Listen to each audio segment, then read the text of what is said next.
Bonjour, je m'appelle Yannick Gamelin, directeur du tourisme à Drummondville. Et aujourd'hui, on va parler de ce qu'on peut faire chez nous cet été.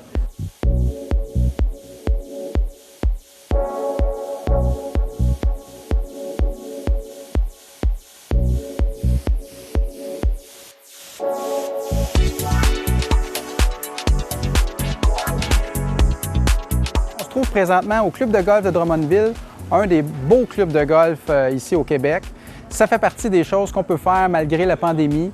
Donc, ici à Drummondville, on est prêt à vous recevoir. Tous nos hôtels sont ouverts. On a plus de 3000 sites de camping qui sont ouverts aussi. Si vous cherchez un endroit pour avoir du bon temps cet été, c'est à Drummondville que ça se passe. Il y a 4 grandes catégories de choses qu'on peut faire cet été à Drummondville. Il y a le sport et le plein air, bien entendu, qui permet une très bonne distanciation sociale. Il y a aussi plusieurs activités culturelles qu'on peut faire à Drummondville. Aussi, plusieurs activités de divertissement qui vont être possibles. Et finalement, on va avoir différentes activités, malgré que beaucoup des festivals et événements n'auront pas lieu cet été. Il y a des choses qui vous attendent qui vont être bien intéressantes et qui permettent de respecter toutes les mesures sanitaires que le gouvernement nous demande ces jours-ci.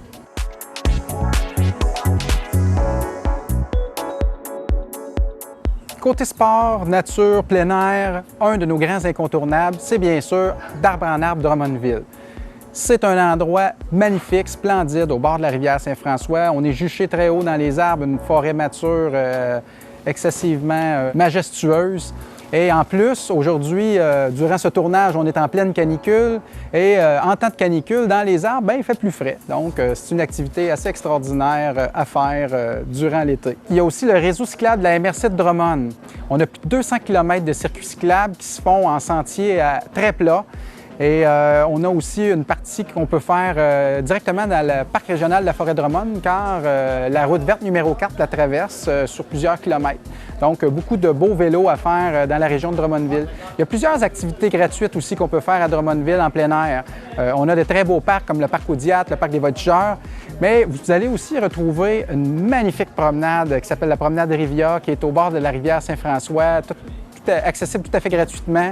Un stationnement dans le parc des Voltigeurs, un autre en face du parc Audiat. Donc, des beaux moments pour apprécier la nature et voir la rivière Saint-François. On a aussi le parc du Boisé de la Marconi où on peut faire de la randonnée. Il y a aussi le mouvement Essor dans le coin de Saint-Pie-de-Guire qui est accessible aussi gratuitement. Il y a plusieurs sculptures, œuvres d'art qu'on peut aller visiter, marcher en sentier en forêt, à peu près 1 kilomètre. Donc, très intéressant. Toujours dans le sport et plein air, il y a bien entendu le golf. À Drummondville, on est très choyé. Il y a 5 terrains de golf, mais il y en a 3 qui sont des terrains d'une très grande qualité avec des normales 72, 18 trous.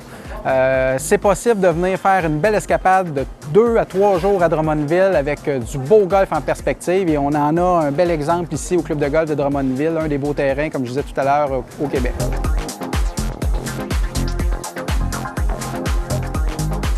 Poursuivons maintenant avec la catégorie culture. Alors, Drummondville est l'endroit par excellence pour les amateurs de photographie. Et oui, c'est chez nous qu'on a le Musée national de la photographie.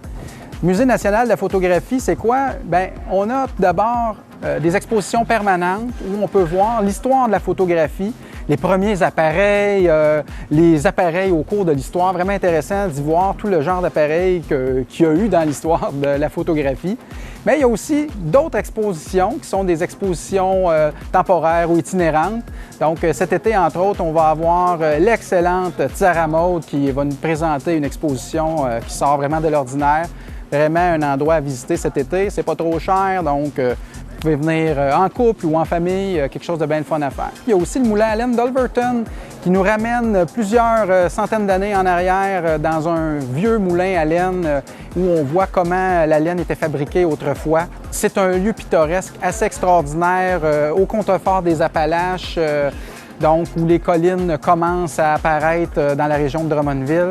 Et le moulin est sur le bord de la rivière Alberton, c'est vraiment magnifique. C'est un endroit à visiter absolument. Il y a des beaux sentiers en plus à l'extérieur que vous pouvez faire après votre visite au moulin. Sinon, vous pouvez faire un tour du côté du centre-ville où il y a la galerie d'art Axor qui offre plusieurs expositions.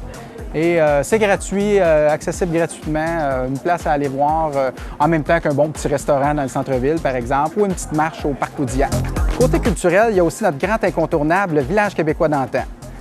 Quelle meilleure manière pour découvrir la vie d'autrefois avec ses comédiens, ces vieux bâtiments et ce grand espace en plein air pour vivre une belle journée et revoir comment la vie d'autrefois se vivait.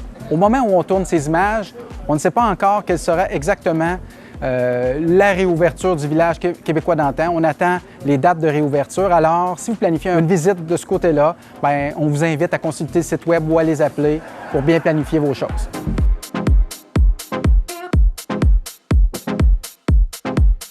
Dans la catégorie divertissement, il y a encore quelques activités à faire qui sont possibles à Drummondville. Compte tenu des mesures d'hygiène, c'est sûr qu'on ne peut pas faire les choses comme avant. Mais malgré tout, on va trouver le moyen d'avoir du fun. Par exemple, en famille, vous pouvez aller à l'issue jeu d'évasion, un endroit pour essayer de découvrir les mystères, trouver les solutions, puis pouvoir s'évader d'une salle. Il y a aussi le mini-pot intérieur, si une journée de pluie ou de canicule comme aujourd'hui. L'endroit idéal, c'est Laser Force, où il y a un jeu de mini-pot, un 18 trous avec des lumières UV, vraiment le fun à faire en famille. Vous pouvez aussi aller faire du laser tag du côté de l'Espace 81, par exemple, au quai UV. Une autre belle activité à faire en famille. Parmi les autres activités de divertissement, encore s'il y a une journée de pluie ou trop ensoleillée, le cinéma RGFM sera ouvert cet été. Alors, vous pouvez aller voir un bon film. Vous pouvez aussi aller faire de l'escalade à l'Escarpé, station de grimpe. Et sinon, bien, si c'est plus les jeux de société qui vous intéressent, le Joker Pub vous y attend. Et vous pouvez y aller en couple ou en famille. Les grosses gangs, malheureusement, sont à proscrire cet été.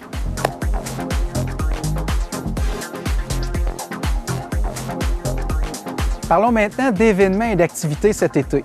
Bien, Drummondville a été un des précurseurs au Québec avec l'ouverture des grandes terrasses dans son centre-ville pour aider nos commerçants, en particulier nos restaurateurs, à pouvoir ouvrir cet été et avoir plus d'espace pour recevoir leur clientèle.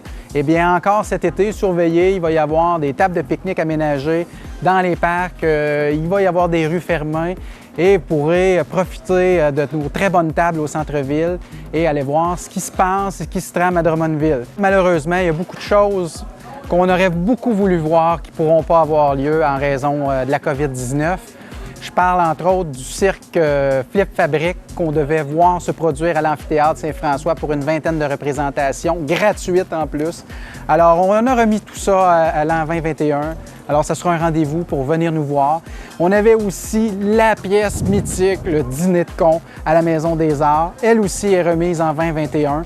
Je vous dirais, commencez à réserver vos billets tout de suite parce que ça s'est envolé extrêmement rapidement pour 2020. Alors, pour 2021, allez voir ça en ligne pour réserver vos billets. En plus de nos deux grands spectacles qui ne pourront pas avoir lieu cet été, on a plusieurs festivals qui n'auront pas lieu, dont, entre autres, notre Festival de la Poutine. On a quand même réussi à vous trouver un festival qui n'est pas piqué des verres et qui devrait vous faire aller un peu la mâchoire. En tout cas, on espère que vous allez rire un bon trait.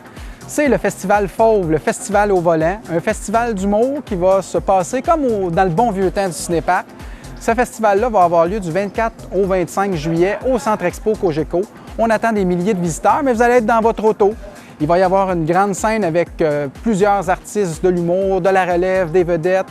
Donc, ça va être une belle occasion pour venir rire et sortir de la maison, sortir de l'ordinaire. Pour vous procurer des billets à ce festival, l'idéal, c'est de vous rendre sur le site web au fauve.ca, FAUV.ca.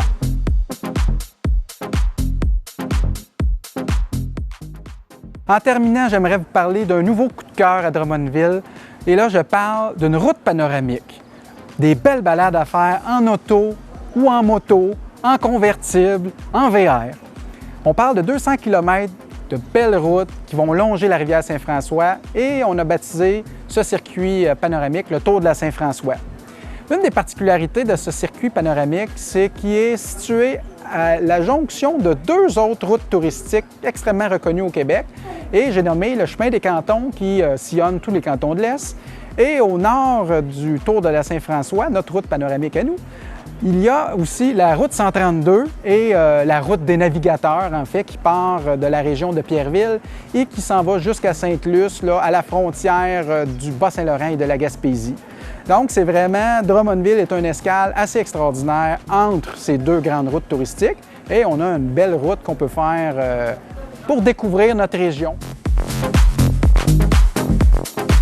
Outre les magnifiques points de vue, il y a beaucoup d'agrotourisme qu'on peut faire sur ce circuit. Par exemple, vous pouvez découvrir plusieurs maraîchers ou faire de la cueillette de petits fruits. Il y a la ferme Belle Alpaga Bonne-Autruche pour voir des alpagas et des autruches. Il y a aussi les vallons de Wadley, qui est un vignoble, donc on peut aller faire la dégustation d'un bon vin local. Et il y a aussi la ferme des Voltigeurs, un endroit parfait pour aller chercher des bonnes grillades pour le barbecue du soir.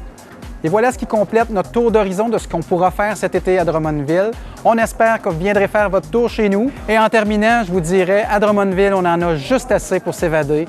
Et en temps de pandémie, c'est vraiment ce dont on a besoin. Pas de stress, juste du bon temps, pas trop de monde, tout est sécuritaire chez nous. Au plaisir de se voir cet été. Bon été à tous!